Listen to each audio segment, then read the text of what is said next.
Wednesday morning from the shores of Lake Erie and Long Point, because we are here with the oldest running bird observatory in the Americas, started back in 1960. Long Point Bird Observatory. Up here, listening, watching, where somebody knows a thing or two about birds. Here with Mark. How you doing, Mark? Pretty good. How are you? Awesome. Good. Your job title is what? I'm the program manager of the Long Point Bird Observatory. But someone who studies birds is called? I'm an ornithologist. An ornithologist, yeah. Where did your obsession or liking to birds come from? It's hard to pinpoint. I get asked that all the time, but I remember my grandfather having an old Peterson field guide at his cottage and flipping through that and, realizing, you can match the things you see out there in nature to the things in the book. And I don't know, it's one of those obsessions. It's one of those strange obsessions that a lot of us have we can't explain. This is a spot you spend a lot of time on. What are we looking at? What are we looking out over here? All right, so we're looking into Long Point Bay here. In the far distance, I see Pottahawk Point, an ancient name that nobody seems to know where it came from. You find it on old maps dating back to the 1700s even. Long Point Provincial Park is closer here across this little marsh. We're looking due east, and about 30 kilometers from where we're standing here is the very tip of Long Point, where there's another crew, just like myself and the people working with me today. They're laboring hard out there to count birds. So I see, Luke, I don't know if you're on it, but I see that tip out there. Is that the tip there, Mark? No, that's only about a third of the way. We're looking, that's about 10 kilometers away to Pottahawk Point, another 20 beyond that. 20, okay. To the very tip of Long Point. The longest freshwater sandspit in the world, and probably the 8th largest lake on the planet. Why is this area so good for observing birds? There's a few things. I mean, taken from the Canadian perspective, we're almost as far south as you can go, pretty much the same latitude as Northern California, right? So, generally speaking, in the Northern Hemisphere, the further south you go, the more diversity of birds, mammals, everything. So that's one thing. But this is also sort of a magnet for migrating birds. What happens is a lot of these birds will fly at night. So things like the pine siskins I just hear now. What else do I hear? Some myrtle warblers flying over. Most of these birds will actually do the bulk of their migration at night. So sun sets, they take off from a forest and they fly south towards Lake Erie. And when the sun comes up again, they may find themselves partway across Lake Erie. And they say, all right, no land. I got to get somewhere where there's a place I can land and rest and feed up for the next leg of my journey. So some of them, the first place they head to is Long Point. Sticks way out, 30 kilometers out into the lake. It's a perfect stopping place. Other birds will come along the shore, like raptors, hawks, vultures, that sort of thing. And they'll follow down the peninsula, find out that it doesn't go anywhere but to the middle of the lake, and turn around and come back. And so you get these big concentrations of birds on the point for those two reasons in particular. Well, I want to take a break there because because we're going to spend the morning here if that's cool. Yep. Because what you guys are counting by migrating birds in something called banning?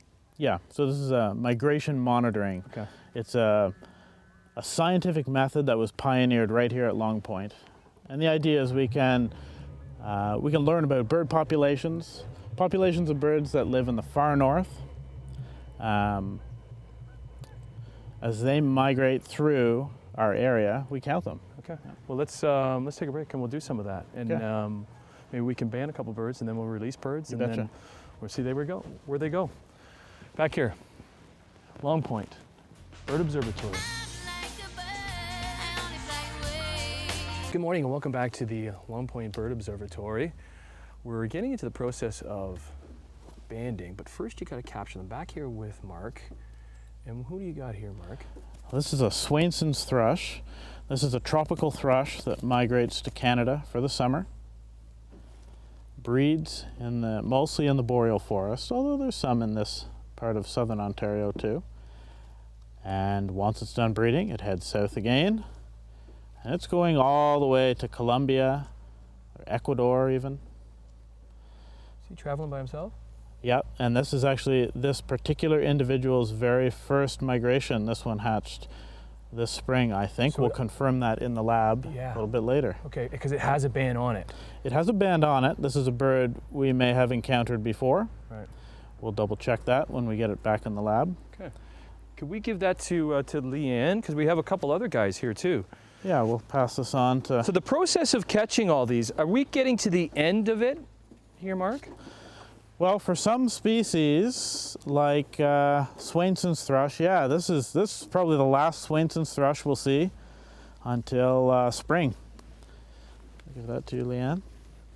All right, here's a good old-fashioned house sparrow. This is a bird that isn't going to migrate away. You know, this is the one you used to see. Remember when we could go to patios and all that? Yeah. This is Remember those days? Yeah, this is the one, you know, that would be eating the crumbs off the floor after you had your plate of nachos, that sort of thing. Oh. So would you even ban the sparrow? Yeah, we'll ban this sparrow. We're interested in all the birds, not just the migrants. House sparrows are sort of interesting because here in North America, where they're not native, they were introduced. Their populations are doing fairly well.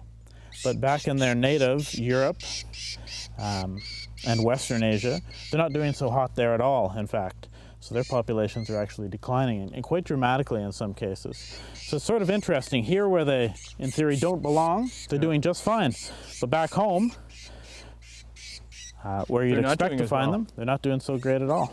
Okay, get that. We got one more. I don't know if we have time to get into, but we can maybe just see what this guy is. You know by the sound that they make. Oh, the sounds, the sights, you betcha. This is another house sparrow. House sparrow, I just okay. took a female out, and this one's a male. This here. is a male. How do you know it's a male? He's got a nice black Abraham Lincoln beard there. Oh, cool. Yeah. Okay, let's take that one out, and we'll take a break because next here at the Long Point Bird Observatory, let's go into the lab, and we'll actually show the process of how they ban these birds. Back here at Long Point Bird Observatory in Port Rowan on the shores of Lake Erie, and we have a couple of birds. We also have Kyle, and we also have Leanne. Morning, guys. Morning. Kyle, what do we got? Who we got here? Well, here we have a Swainson's thrush. So this is a type of thrush that lives in the boreal forest or breeds in the boreal forest.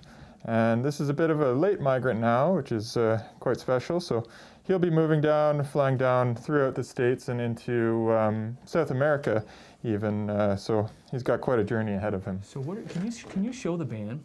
Yeah. What exactly is the banding? So he has a band on him already. So he's what we call a recapture. And now if you look, this band moves around freely on its leg, and it has 9 different numbers on it. And no other bird in the world will have these 9 digits. So if it gets captured again, we know exactly where it was banded and when it was banded. So we can get an idea of its dispersal and migration patterns. So it would have been already in your system to see when it was banded for the first time? Possibly, yes. Yeah, and if it was banded somewhere else, then all of that data goes into a central registry, and we're able to find out where it was banded. Why are you banning? There's many reasons that we want to band. We can find out their dispersal and migration, and we can also find out about their lifespan. So most birds, we're able to tell if it was born this year or sometime before that. But with banding, we can know exactly how many years old it is if we get a recapture after many years. But we don't know. You don't know where it travels to, do you? Well, we do from banding and different research that goes on with that. So we know if this bird is recaptured down in Belize, then we know that for sure it's banded here and moved to Belize. And moved to Belize. Oh, okay. And then so you've captured him today. You see that he already has a band on. Do we have all this info? Are we letting him go yet, or we still need to get some info from him? We're going to need to get some info. Okay. So how about you guys do that? Do the info. We got another guy that will take a break, and we'll show off who we got next with back with Kyle and Leanne here at the Long Point Bird Observatory. Wonderful. So this band number is 2951 06012.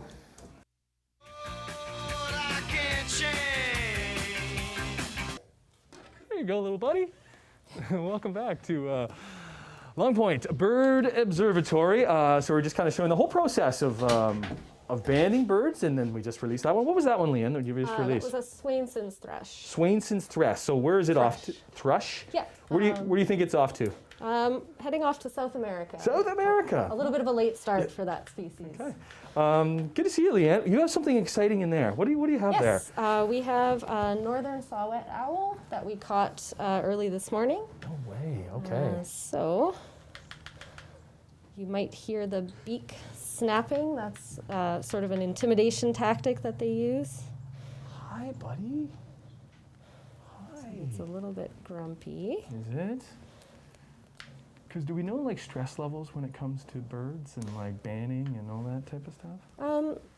It can be a little stressful for them, but we handle them quite quickly and then let them go as soon as possible. So we do everything we can to minimize the stress. So this guy should be pretty much ready to fly off and take a nap after this. Look at its eyes. Oh my goodness. Is this a full grown? Do we know Yes. how old it is? We can check that out in just a moment. So it is full grown. They're one of the smaller owls that we have in North America. So they'll eat small rodents, maybe small birds occasionally as well. And for the winter, where is it going? It's also heading south. Some will overwinter in the southern United States. Some will also go to South America, but they do breed in the boreal forest. So this owl would have been flying overhead on its migration last night. Came down into the woodlot early in the morning and happened to crash into one of our nets, and then we plucked it out. And we have a ban on it already. Yes, So, so there's this one. We bird's should already show the been ban if banded. anybody hasn't seen. Like that doesn't hurt it or anything. It's nice Nope, and loose it on just twists freely around the leg. We clear all those little feathers out of the way so that it's not uncomfortable for it. It has a unique 9-digit code so that if we ever catch it again or anyone else does, we'll know exactly where it came from and when. Do we know male or female?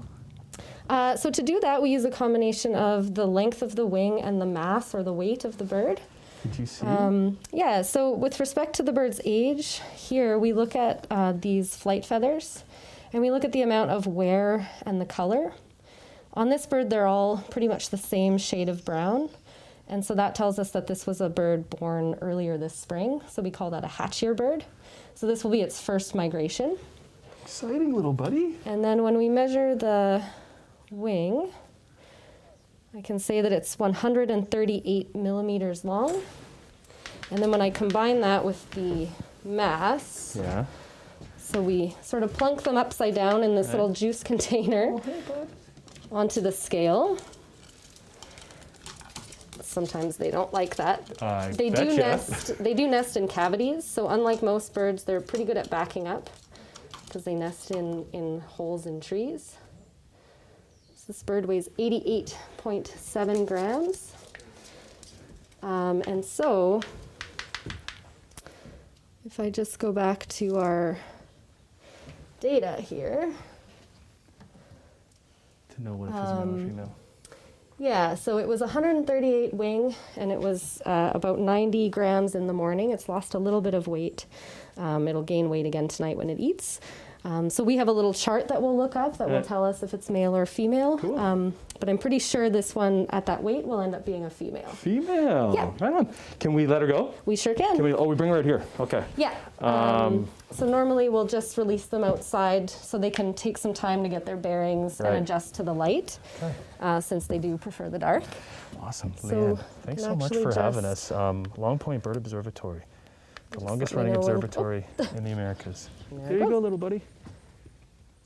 So it'll Gonna hang out in typically the tree. perch in the tree there for a little bit, get its bearings, and then it'll choose where to go and roost for the day. It's been a hoot.